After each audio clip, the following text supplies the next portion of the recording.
Good morning! Welcome to Rob's Wild Adventures at home. Yep, this really is our bedroom, and this is where this adventure starts. Our story started just where you guys are as I open the curtains on this gorgeous spring morning. Every day, of course, I open the curtains and I look out onto the lawn, and in our tree at the end of the garden we have a bird feeder. We've hung it up there for the blue tits and for the great tits and for the robins, for anything else that wants to come along and feed. But all of a sudden we noticed this weird thing was happening. And this weird thing is this. That bird feeder, every day that I'd open the curtain, was on the floor. It was on the lawn. But not only was it on the lawn, it was empty. So we'd go out there on one day, put a load of peanuts in it, hang it up, think nothing of it, see the birds on it, go to bed, wake up the next morning, bam, the bird feeder is on the floor. As we speak, the bird feeder is on the floor, and I'll show you in a second when I shoot you a close-up. But I just want to tell you a little bit more about these weird circumstances, because you might think it's because of two battling blue tits, or maybe a couple of great tits or something like that. Maybe wobble, wobble, wobble, and it falls to the ground. But no, what's really, really weird is that when this bird feeder is on the ground, one, it's always after dark. It's always first thing in the morning. And two, there is not a peanut to be seen anywhere. Now, I know birds have got massive appetites this time of year. They're building up their fat reserves, and also they've got their babies to feed. But there is no way that birds overnight are literally stripping a whole bird feeder of all of the peanuts. And so, of course, it raised the question to me, what on earth is happening here? Well, the blackbird doesn't approve. So it made me think, what on earth is happening here? So I thought, right, let's secure it in the tree. So rather than just hanging it on the branch and assuming that things are banging it off because they're getting all frustrated, maybe if I wire it to the branch, it will stop whatever's doing it, knocking it to the ground. Perfectly logical thing to do. So I did it. Then, of course, opened the curtains, expecting it to be in the tree. No, it's not. It's on the floor. Not only is it on the floor, the wire is snapped in half, and the peanuts are gone. So suddenly I'm thinking, hang on a moment, this isn't birds, is it?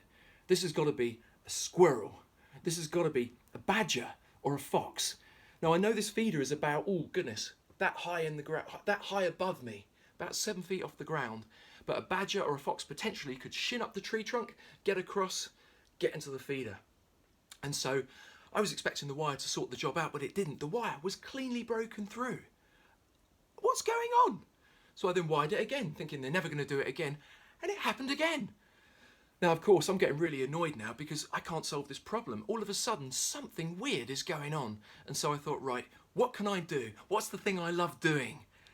Using remote cameras. So I got my remote cameras, stuck them in the tree, rigged it all up, and the result is what you guys are hopefully about to see. You're going to come with me on a journey to discover what exactly is knocking this feeder out of the tree. Not only is it knocking it out of the tree, it's somehow getting through the wire. This is a seriously powerful animal. This is a smart animal. Where on earth does it come from? It's obviously at night. Where does it come from? Where does it go? I'm intrigued. I can't wait to find out. And our remotes are going to take us on this journey.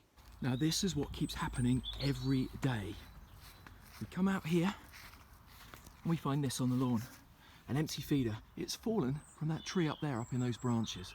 But this is what it's like every day. This is the ridiculous thing. I can understand a feeder coming out the tree because perhaps a bird has knocked it out the tree, they've been squabbling or something. But for it to happen so regularly, and most importantly, for it to be completely and utterly empty of peanuts, look, there's no evidence at all. The other thing that's weird too is this. See this, a dead stick, a dead twig. Oh, there's another one down there, another one down there, and another one down here, look. These dead branches all around, pieces of apple. They've obviously come from up there. Whatever is doing this is doing it really, really violently. So it makes me wonder, what on earth is causing this? It's ridiculous. So look at the clues. Leaves on the floor, an empty feeder. What on earth is going on? Who is doing this? There is only one way to find out. And that one way to find out is with this, my remote cameras. I've got them rigged everywhere. Every place I go, I always take remote cameras, because with remotes, you never ever know what's going to go on. Look, here's the feeder, and if I show you, still remnant on the end of the feeder, if I can show you in detail, here's the wire that I had on there before that's obviously been snapped clean in half.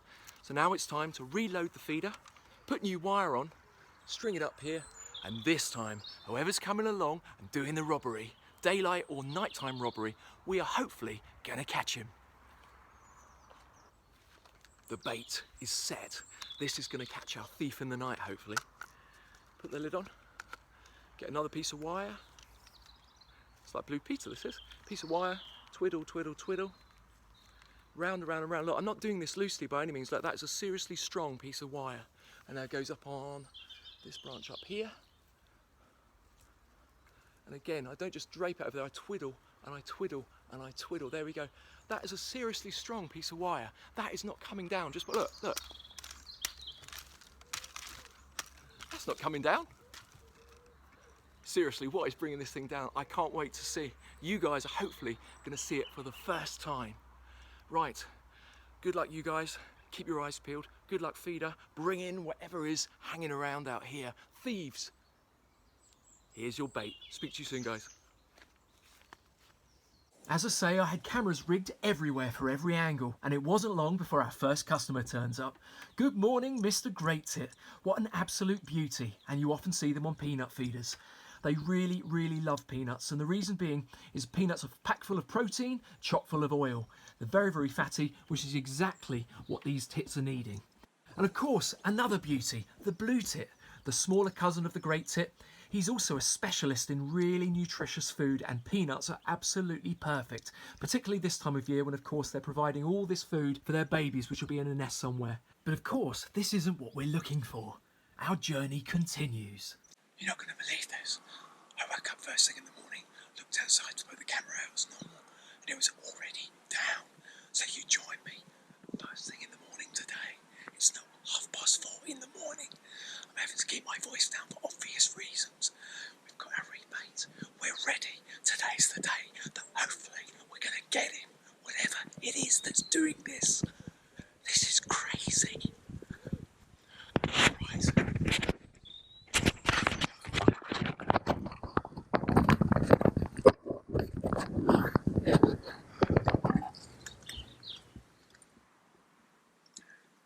There we go. The wire is set.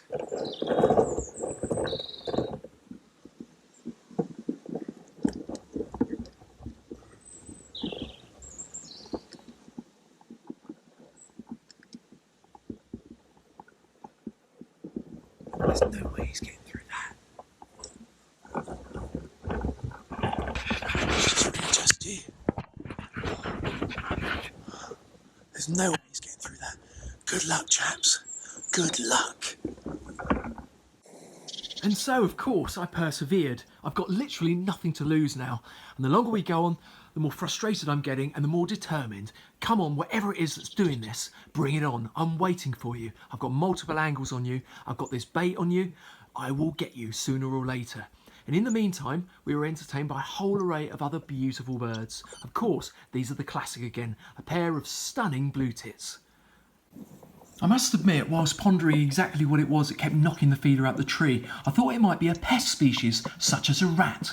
But the last thing I expected was this sort of pest.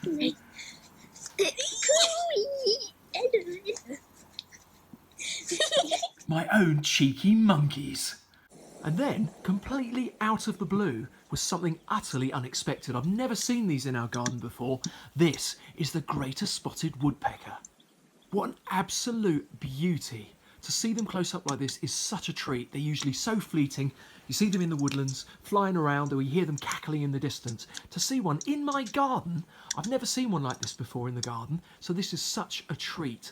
And of course, these are animals that normally feed upon grubs that live in tree trunks, and hence they use this really powerful bill to peg a hole and remove the grubs. They need super nutritious food, and so it's a no-brainer for me now to see them on a bird feeder, particularly one containing these peanuts, which are chock full of protein and fat. Go to it, Mr. Greater Spotted Woodpecker. The one thing is, though, that's really frustrating, the blue tits and this guy, there is no chance he's going to bring that feeder down. So unfortunately, this is not what we're looking for. Then another unexpected guest turned up. Robins are renowned for being territorial, particularly during the breeding season, which is right about now. They will come along and they will fight with any rival robins. So if they see a reflection of a robin in a camera lens, then the first thing they're going to do is want to square up to it and fight with it. You wait, you look, and you listen to this little monster.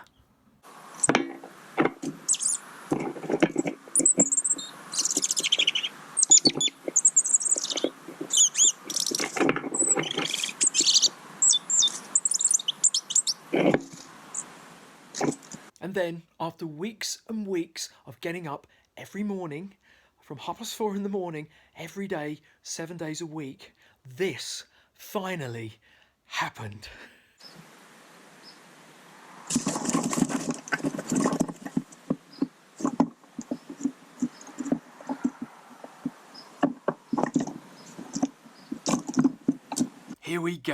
Here we go. Something seriously big is climbing up the tree. Here we go.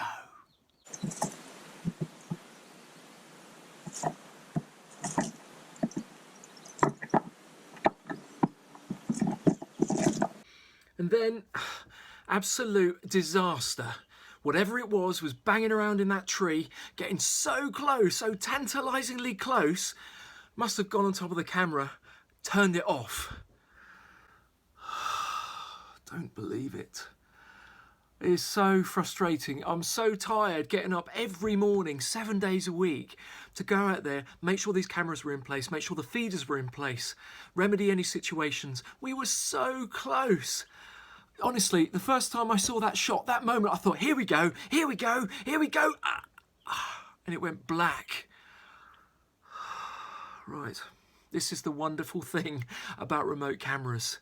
You have to keep on trying. They are so hard to use. The results in the end are wonderful, but you have to work so hard to get a result. So we have to be patient. We've got to fight on. We've got to be tenacious. We will get a result. You're not going to believe this. As our raids continue in our front garden, almost every day, going out there and finding the feeder down, the wire broken, or it's been undone, you now join me walking around in our back garden, and it's this. Another feeder down, a totally different variety of feeder this time, strung up in this tree up here. And it's on the floor as well. And look, it's totally and utterly empty. This is a sealed feeder. It's got sealed mesh on the front. If I turn it round, it's got a little hole on the back. That hole has normally got a bung in it. We fill it full of peanuts, and then it hangs up in this tree. But literally, whilst our backs have been turned, watching the front garden, whoever is doing this has done this. Look, completely and utterly empty. Whoever's doing it is somehow getting the peanuts out of this hole. This is crazy. What on earth is going on? Oh, I don't believe it. From an animal behavioural perspective, this is remarkable. That whatever it is has worked out that it can't get it through the mesh. It turns it round, gets the bung and pulls it out the back. But what's most remarkable is this. Look at this wire. This end here is normally wired onto this end here. Well, it's not even wired to it. This was actually attached to it. But somehow this animal is managing to snap this wire.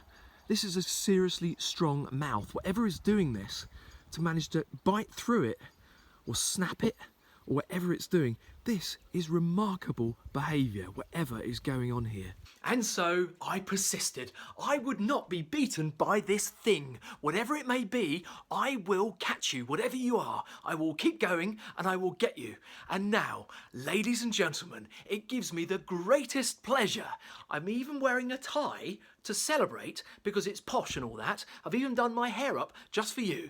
Now is the time I actually reveal what exactly it was that was doing me the runaround, not just out there, in my back garden as well. It gave me the runaround for weeks and weeks. Ladies and gentlemen, I give you the fox, squirrel, badger thing that had been going up the tree all of this time. Ah yes, the familiar banging around sound. We heard that one before, didn't we, before the camera blacked out. Here we go. What are you, my... Oh, hello, what was that? What's that? Clong. What is that? What is that? Some sort of weird parrot? Hang on. That is. There we go. It is a carrion crow. Carrion crows are a member of the corvid family. They are renowned as probably being the most intelligent birds. Hello, Sunshine. Oh wait, what are you doing to my branch? Right, I can see where all the leaves have come from then on the lawn. Look at him, what a vandal. Right, what are you going to do, Sunshine? What are you going to do? Let's see you in action. Go on, finally, it's taken weeks to see this shot. Go on, do it. Break the wire. That's it. Oh, look at you going to town on the wire. Or was that a branch? Look at you destroying my apple tree. I'll have a word with you. But he's already had a go at the wire. Go on, do it. Go on. Put us out of our misery. Go on, let's see you do your magic. Let's see how strong... But he's left. I don't believe it. I thought we were going to have our moment there. I thought we finally had the shot. I even wore a tie and everything to celebrate. Oh, I don't believe it. I don't believe it. Right, I'm going to get rid of this tie. What a waste of time. Or is it? Am I just winding you up? Hang on. I'm putting my tie back on. Because maybe all is not lost. Maybe it did succeed. Maybe I got success. Because the wonderful thing about corvids, the crows, is that they are seriously smart. They are seriously intelligent. They work out problems, as this guy's been doing for weeks and weeks. And the one thing about corvids that I've not mentioned is that they are seriously persistent. So I carried on shooting. And finally, no mucking about now, finally, we got a result. Here we are, familiar territory. We've been here a few times. Let's see. Oh, hello, gorgeous boy. We have been expecting you. Now, let's see what you're going to do today. Aren't you gorgeous? What a handsome lad. Oh, look at him looking. Look at that. He's got amazing eyes, Crows. He is literally scouting around, being aware. Look at him, all having a good look, trying to work out, oh, yeah, there's some peanuts. Yeah, I'm going to have you. I've been here a few times. I know exactly what I'm doing. That's it, looking for his... Oh, you little so-and-so. No wonder all the leaves keep falling off. God, they are beasts. Go on. Do your thing. Oh, you little monster. Go on, Sunshine, do your magic. Go on, let's see that amazing corvid beak that's so strong and so sharp. I want to see it bite through that wire. Or if you don't bite through that wire, I want to see how you untwiddle the end of it, because I've seen you do both. Go on, do it on camera. Finally, please, do it for us. Go on, Sunshine, do it. Go on, go on. What? Was that it? That can't have been it. That was just too easy. That's ridiculous. I've got to watch that again. That's ridiculous. How did he do it so easily? So he's there. He's looking. He gets rid of the leaf. That's no problem. Shakes the branch. And then it's over. I know I said I wanted a little bit of corvid magic, but I didn't literally mean corvid magic. I don't know. I can't answer that one. That was so unexpected. Amazing, but also massively disappointing, bearing in mind how long it's taken to get to this point. And so, yeah, incredible. He did it. He did it right before our eyes. Finally, we got the shot. I've watched that shot several times now. Look at it yourselves. Look at it in detail. Zoom in on it if you can. Look to see what's going on. I can't see what's going on. He just shakes. Even like I did at the start when I banged that feeder around. He manages to shake it and it gives way. I don't know how he did it. It's really annoying. I'll tell you another reason why it's really, really annoying as well, is because after that happened, I was doubly frustrated. And I thought, right, I've got to get to the bottom of this. And I carried on filming. And the result, unfortunately, is that he stopped coming. This is the frustration with real life filming. This is why I've been so persistent in filming it every day. You cannot let a moment go by. When you've got this amazing behaviour happening, you can't let a moment go by. And this is the frustration that I've got. That I kept going and going and going and finally got a result, but it's only half a result because, of course, it's answered. Who was it? Who did it? It was the crow. Of course it was the crow. It makes perfect sense now. But the frustration now is it's suddenly opened up so many more questions. By getting that moment that he finally does it, it isn't job done. It isn't finished. Suddenly is, what is this thing that he does? How does he do it? You've seen it as well as I've seen it. He grabs the wire a little bit, but nothing particularly substantial, not enough to cut through it. Oh, goodness. This is the frustration of wildlife. This is why we do what we do. Oh, but as I say, I carried on filming for days and days, and he was nowhere to be seen after that. He's just gone now. He's just not there anymore. I don't know. It's so very, very frustrating. But this is why we carry on filming wildlife. I'll carry on doing my job as best that I can, but this is a moment, this unique moment, this unexpected moment. I thought we'd have final clarity, that we finally answer the question, which of course we did. We answered the question of who was it? What was the one that was responsible for going up there and getting that peanut feeder out that tree? But all it's done is raise more questions. How on earth did he do it? After I finished filming out in the front, because the crow quite simply just disappeared, I did manage to answer one more question, and I managed to get one teeny weeny bit more material. And that was what was going on out there in our back garden. Of course, we had a bird feeder coming down as well. And I happened to walk in one morning, I looked out the back window, and sure enough, boom, it's happening right before my very eyes. So I grabbed whatever camera I could get and I filmed it. Albeit from a really long distance away, zoomed in, terrible quality, I can't do anything about it, but at least it answered the question of who or what was doing what he was doing out in the back garden. And that is the material I'm about to show you. I wish you well from Rob's Wild Adventures, and I can't wait to see you again. Who knows where we're going to go? We may be on another magical mystery tour right on my very own doorstep, just like this one's been. So join me for the reality, for the moments, the spontaneity, the highs and the lows of Rob's Wild Adventures. You literally don't know what you're going to see, and this is why I love it. It's the fact that you guys are with me every step of the way. No matter what happens, this is totally and utterly real. Speak to you soon, guys. I've got to keep my voice really quiet because this bird is so sensitive. But look, there he is, the little blighter. He's already got the feeder down. Look at him. He's rolling it. He's rolling it. He must have pulled that bung out the back of that already, and he's rolling it so that all those peanuts fall out. You've got to admire how tenacious he is, how smart he is. He would have sat there and watched this feeder for weeks probably. Look at him rolling it. He knows when he rolls it like that, the peanuts will fall out the bag because he knows he got, oh God, look at that. There he is, like rolling it like a barrel. It's like he's log rolling it, knowing those peanuts are going to fall out of that feeder. You've got to admire him, and as much as he's really frustrating, we have to absolutely look at his feeding on the peanuts. We've got to admire the fact that he's worked out, he's got the thing down, and he's learned how to roll it. He's got the bung out, and now off he goes as if nothing has happened. I think it's time for us to go. Goodbye, Mr. Crow, and goodbye, you guys.